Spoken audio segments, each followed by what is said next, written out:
And a very warm welcome to the weekend edition of Wellbeing Wisdom. I'm delighted you could join me on this rather chilly day.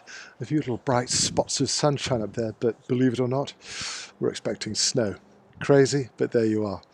And the question today is, how easy is it for you to just ignore people who are being difficult? Now, I know there's probably nobody in your life, in a family or in your social or work connections, that is remotely difficult.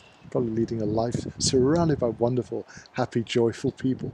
But for those of us who do occasionally encounter, let's call them difficult people, how easy is it for you to resist the temptation to react to their behaviour? It's curious, isn't it? Some of us are just, what's the word we use, triggered by people's poor behaviour. They say things, they do things that just spark our righteous indignation. We get angry. We want to let them know that they've crossed the line. We want to put them in their place. It's curious, isn't it? Most of the people that I've ever worked with would admit eventually to this tendency, because we all have these areas where we feel sensitive or we can get angry. But what I'm asking you to do on this beautiful day is to consider breaking that habit, taking a moment to consider whether you want to respond and to consider how you want to respond when you bump into rude, aggressive, difficult people. It happens. Not all the time, thank goodness, but you may have colleagues who are either difficult by nature or going through challenging times. And sometimes, the expression, we have to bite our tongue, we have to resist the temptation to launch into a full-scale retaliatory attack. But when you think about it, there are a couple of interesting aspects to this reaction. First of all, I would argue very strongly that people tend to behave most of the time on automatic pilot. The way that they respond to you, strangely enough, has very little to do with you. It's absolutely a product of what's going on within their own emotional framework. In other words, what is in their hearts is going to be projected into the way they talk and the way they conduct themselves with the people around them. So it's very easy to think, oh, I must have made you angry. But most of the time it isn't deliberate. Most of the time our behaviour isn't worthy of an angry response. Now, you can't control how other people think and feel and behave, but you can certainly exercise more control over how you choose to respond.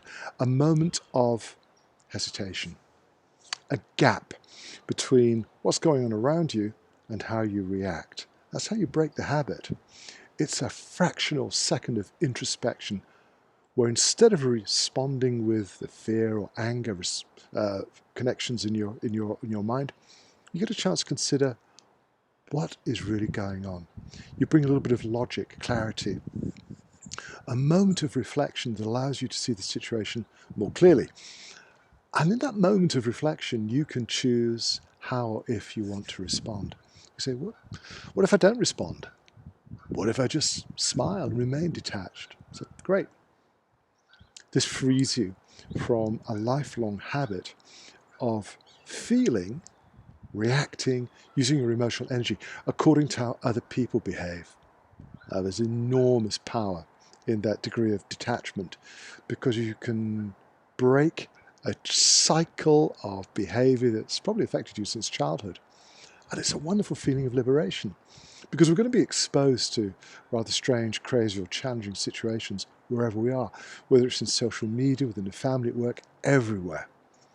And the moment you detect that oasis of calm within you, that becomes your default position, because for the most part, we overreact.